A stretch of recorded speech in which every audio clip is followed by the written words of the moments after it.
The rain came down in sheets over the parking lot of Grace Memorial, hammering the pavement so hard it looked like it was boiling. Hana Tesfaye was halfway through restocking the trauma cart when the ambulance bay doors slammed open, not with the usual practiced calm of paramedics, but with the raw panic of someone who had no training at all. A man staggered in first, one arm wrapped around his ribs, blood soaking through a gray t-shirt that clung to him like a second skin. Behind him, a small girl in a soaked yellow raincoat clutched the back of his shirt, her face white with terror. "Somebody help him," the security guard shouted, already reaching for his radio. Hana didn't wait for permission.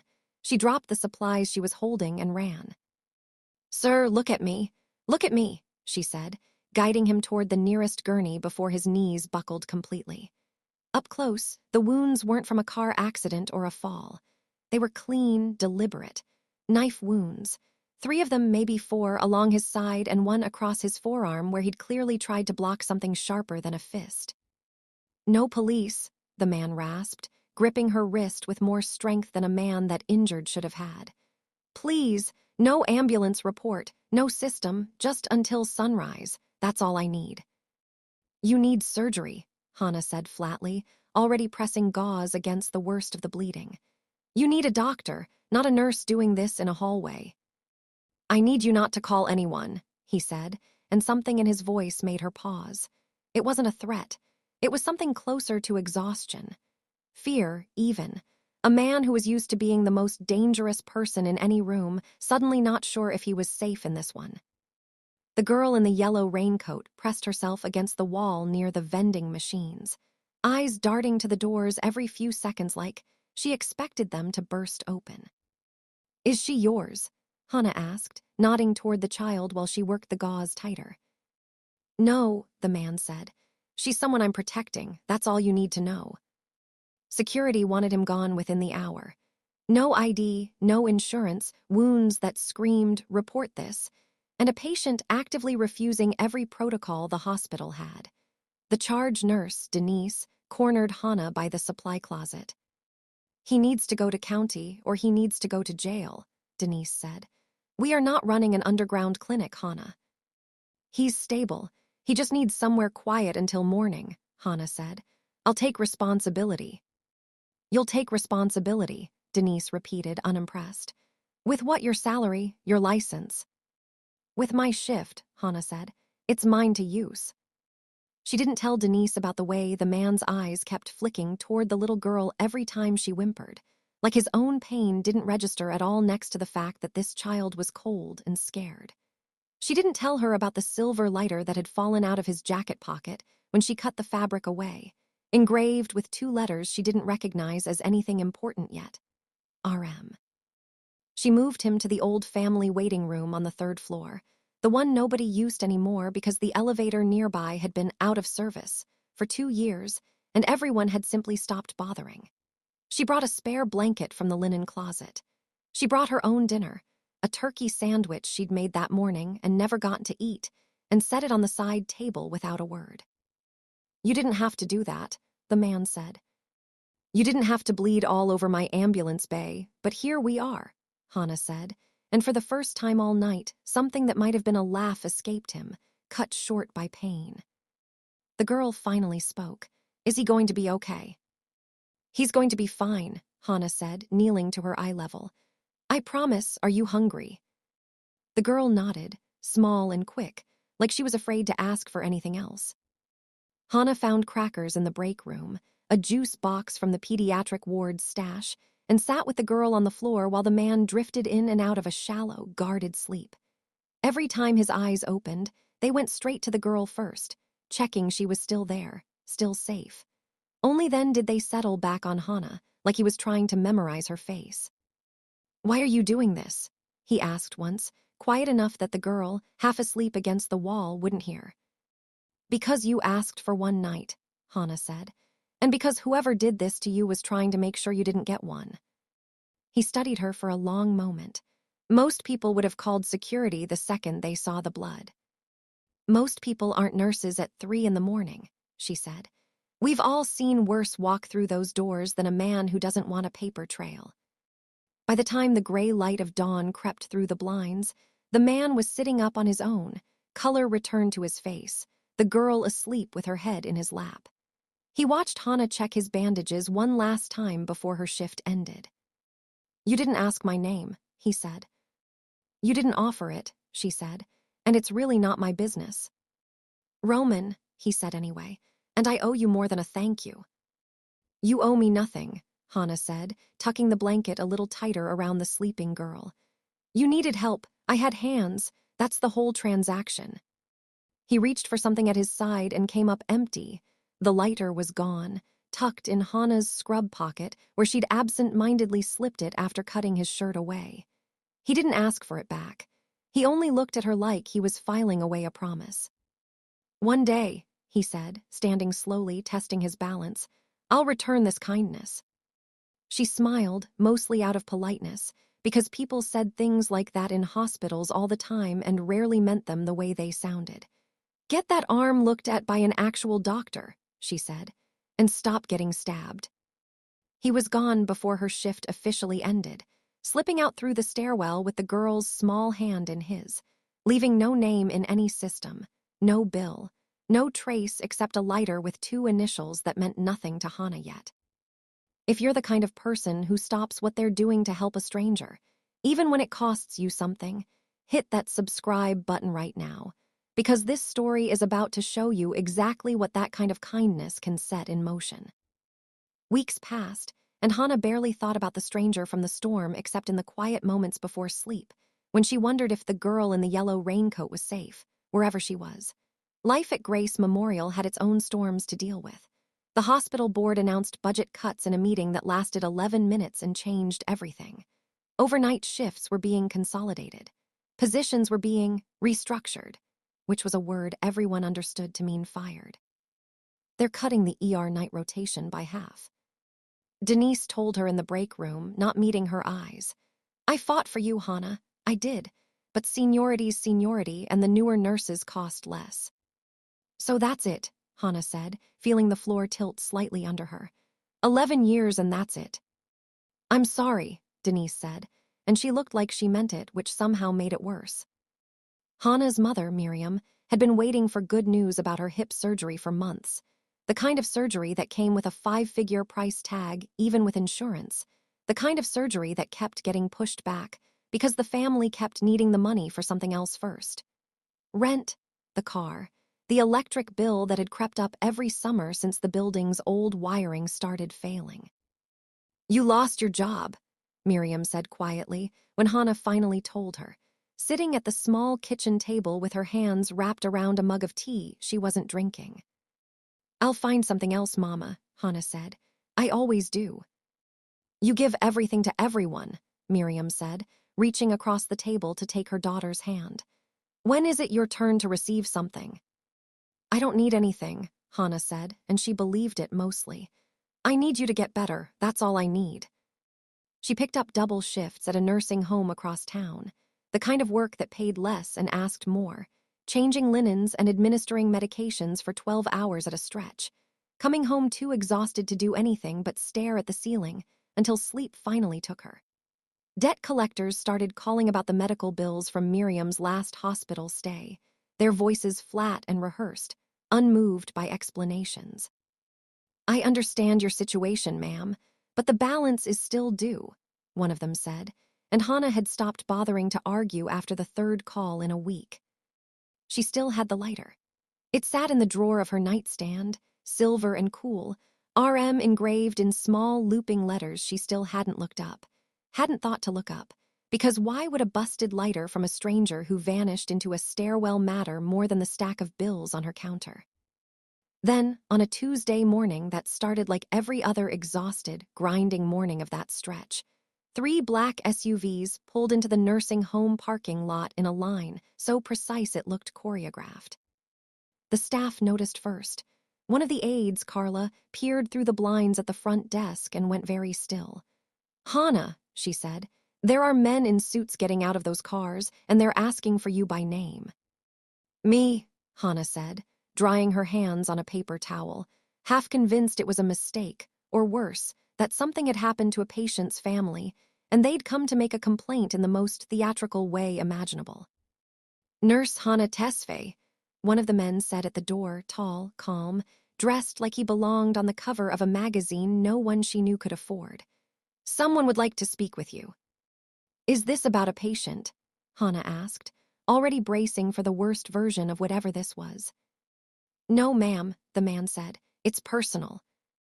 The door of the middle SUV opened, and for a moment Hana genuinely thought she was looking at the wrong man entirely. Gone were the torn gray t-shirt and the blood-soaked jeans. In their place stood a man in a charcoal suit tailored so precisely it looked like it had been poured onto him, dark hair combed back, a presence that made the entire parking lot seem to hold its breath. It was only when he smiled, the same tired, grateful half-smile from that rainy night, that she recognized him. "Roman," she said, the name coming out before she could stop it. "You remembered," he said, and there was something almost boyish in the way he said it, like it mattered more than anything else that had happened since. "You look," Hana started, and didn't finish, because there wasn't a sentence that made sense of a man who'd looked like he was dying on her gurney standing in front of her now, surrounded by 6 armed men who'd all gone quiet and respectful the second he stepped out of the car. "I told you I'd return the kindness," he said. "I thought that was just something people say," Hana admitted. "I don't say things I don't mean," Roman said. "It tends to get people killed in my line of work." The aides at the nursing home stood frozen in the doorway.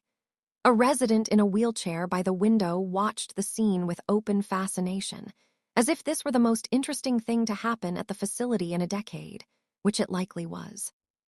"What is your line of work?" Hana asked, even though some part of her, the part that had watched the news for the past 6 weeks, was already assembling an answer she didn't want to hear. "You fed me when I had nothing," Roman said, sidestepping the question entirely. "You gave me a blanket and your dinner, and you didn't ask a single question you didn't need answered. You have no idea what that's worth." "It was a sandwich, Roman." "It was the only kindness I'd been shown in longer than I want to admit," he said, and something in his voice made the joke die in her throat. "Your mother needs surgery. Your hospital cut your position. You've been working 16-hour days changing bedpans to keep the lights on. I know." "How do you know any of that?" Hana asked, feeling the ground shift under her again, this time from something closer to fear. "Because the moment I recovered, I looked into the woman who saved my life," Roman said simply. "It's already handled. Your mother's surgery, your debts. Consider it settled." "I didn't ask you to do that," Hana said, and she meant it as a warning as much as a protest. "I know," Roman said. "That's exactly why I did it." Everyone watching had questions written across their faces, but nobody said a word, because 6 armed men standing at attention around a luxury SUV tended to discourage small talk. If a story like this is keeping you on the edge of your seat, make sure to like this video, because the twists haven't even started yet. News vans found Grace Memorial's parking lot within the week, though by then Hana no longer worked there, and reporters camped outside the nursing home instead, shouting questions she refused to answer as she walked to her car. The headlines had already done the work for her.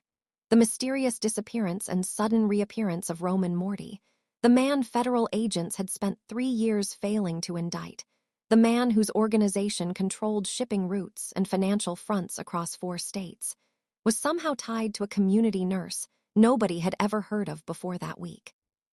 "I don't want any of this," Hana told him the day he showed up at her apartment, waving off the reporters with a single glance from one of his men that sent them scattering like startled birds. "I don't want the attention. I don't want your money." "I'm not asking you to want it," Roman said, standing in her small kitchen like he belonged there, which unsettled her more than anything else that week. "I'm asking you to accept a position, not as anything you're imagining. As my family's personal medical director, you'd oversee care for everyone under my protection. Real work, real medicine. No questions about where the money for your equipment comes from." "You want me to work for a criminal organization," Hana said flatly. "I want you to keep doing exactly what you already do," Roman said. "Except this time, you'll be paid what you're worth, and no hospital board will ever tell you that your patients don't matter enough to keep the lights on." And if I say no?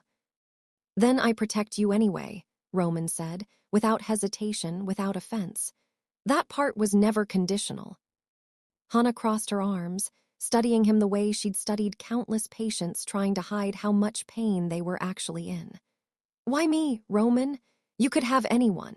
Doctors from the best hospitals in the country would drop everything for that kind of money. Because none of them fed me a sandwich in a waiting room nobody uses anymore, he said. None of them looked at a bleeding stranger and saw a person instead of a liability. I've built an empire on people who want something from me. I don't know what to do with someone who didn't.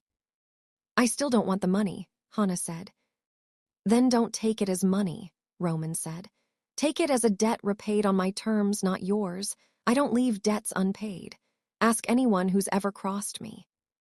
There was a weight behind that last sentence that Hana chose, for the moment, not to examine too closely. She refused the position. She told him plainly, standing in her own kitchen with her arms crossed and her voice steady, that she wasn't for sale and neither was her conscience, and that whatever debt he thought he owed had already been paid the moment her mother's surgery bill showed a zero balance, whether she'd asked for that or not. Roman nodded slowly, like he'd expected exactly that answer and respected it more for having heard it out loud. Then let me protect you anyway, he said again, quieter this time. Not because you work for me, because of who you are. I don't need protection, Roman. I need my life back. You don't understand yet what you've become, he said, and for the first time, something like real concern crossed his face. There are people who would burn this city down to hurt me, and now they know your name. Across town, in an office with blacked-out windows above a shipping company that didn't ship anything anyone could account for, a man named Victor Salazar was looking at a photograph of Hana Tesfaye pulled from a nursing home employee badge, turning it over in his fingers like he was deciding what it was worth. Morty disappears for 3 weeks and comes back alive because some nurse patched him up in a broom closet, Victor said to the men flanking him. And now he's parading her around like she's something precious to him. You think she means something to him? One of the men asked. I think, Victor said, setting the photo down deliberately, that a man like Roman doesn't show weakness for nothing. Find out everything about her, where she lives, where her mother lives, what she can't afford to lose. And then, Victor smiled, the kind of smile that had nothing warm in it at all. And then we find out exactly how much Morty is willing to burn to keep her safe. If this kind of tension has you holding your breath, drop a comment below telling me what you think Hana should do next. I read every single one, and I want to know if you saw this coming. The kidnapping happened on a Thursday, in broad daylight, in a grocery store parking lot that should have been the safest place in the world. 2 men in delivery uniforms approached Hana as she loaded bags into her car, one of them pressing something hard and unmistakable into her ribs while the other took her keys. Make a sound and this ends badly for both of us, the man said, voice low, professional, like this was just another Thursday for him too. She didn't scream. Years of trauma bays had taught her that panic rarely helped anyone, least of all herself. She memorized the tattoo on the driver's forearm, the mole below his left eye, the specific way the second man favored his right leg when he walked, filing every detail away the way she'd been trained to note vitals under pressure. They took her to a warehouse on the edge of the industrial district, zip-tied her wrists to a metal chair, and left her under a bare bulb that buzzed faintly with a short somewhere in the wiring.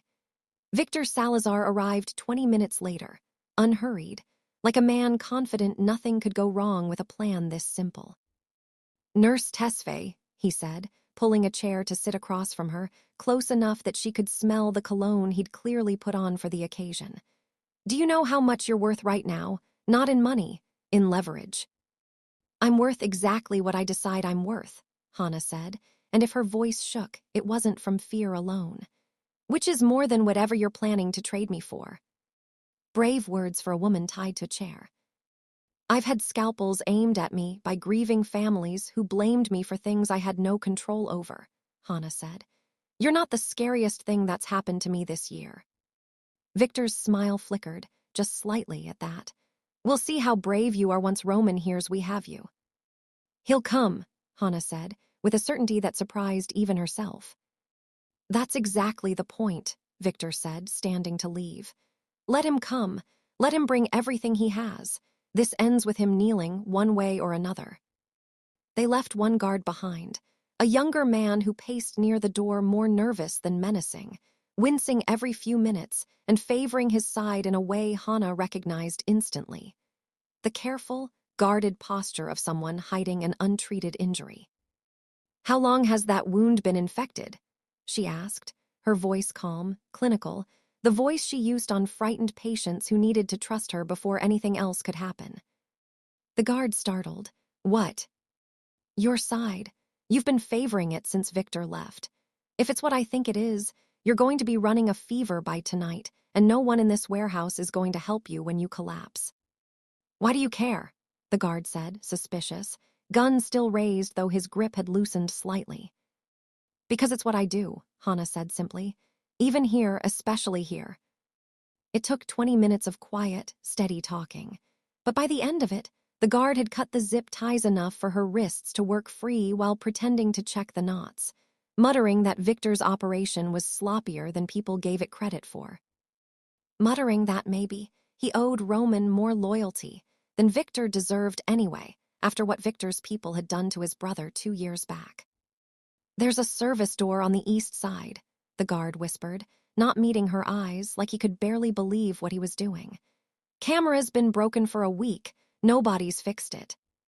"Thank you," Hana said, and meant it more than she'd meant almost anything in her life.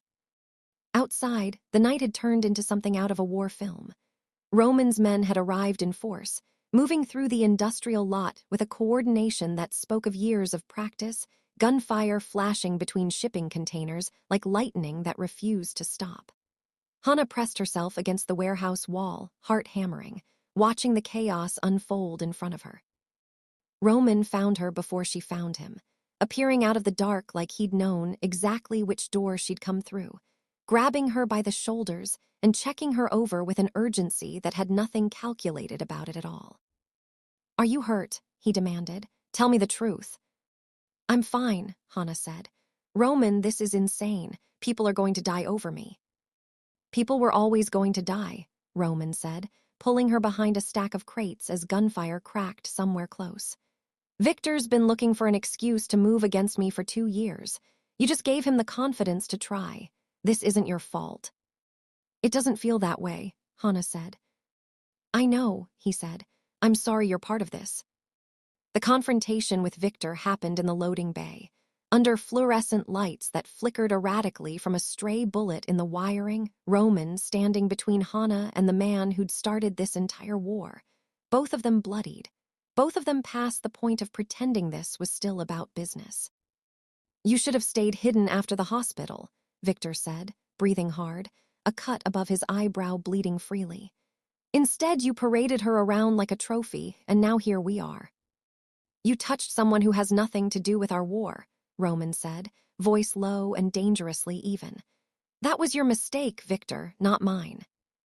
"She's the reason you came back weak," Victor spat. "Soft.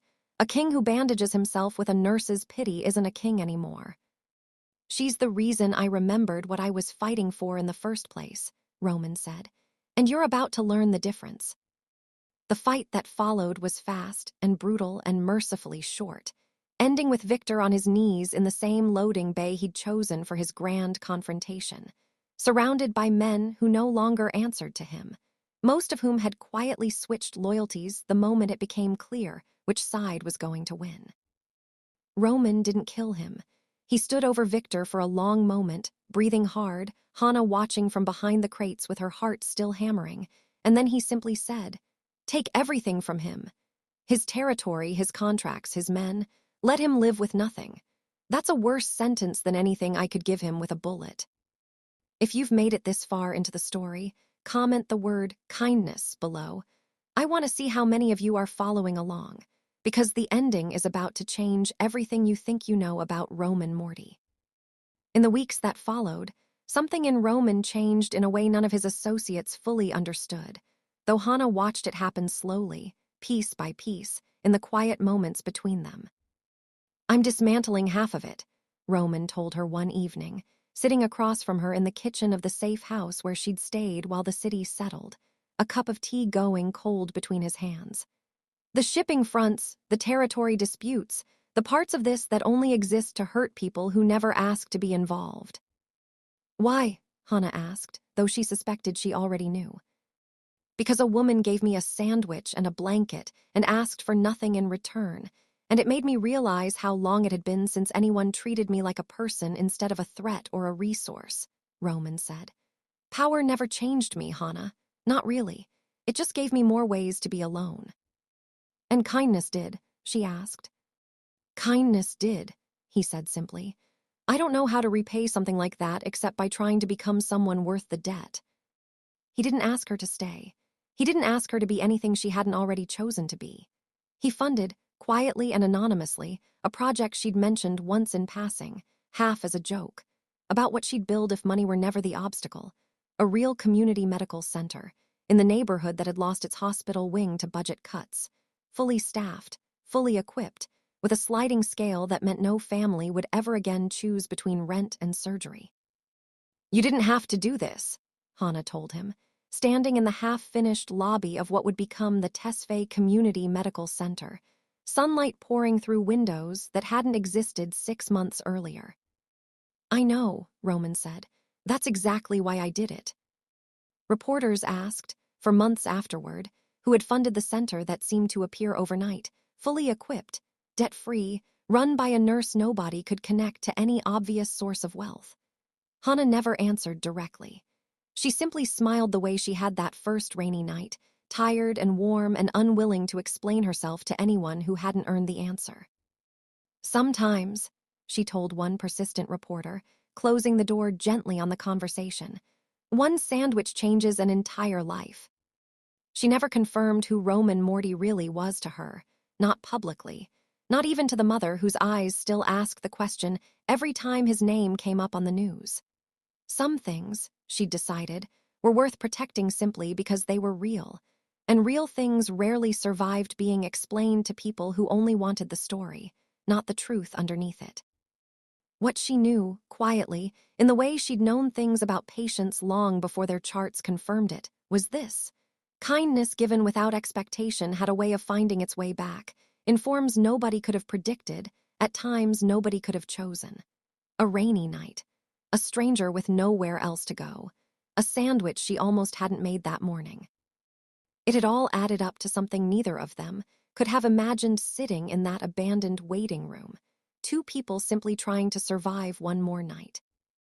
If this story moved you even a little, make sure you're subscribed for more, because there are so many more stories like Hana and Roman's waiting for you. And if you want to see exactly how this ends for them, let me know in the comments, because your voice decides which story I tell next.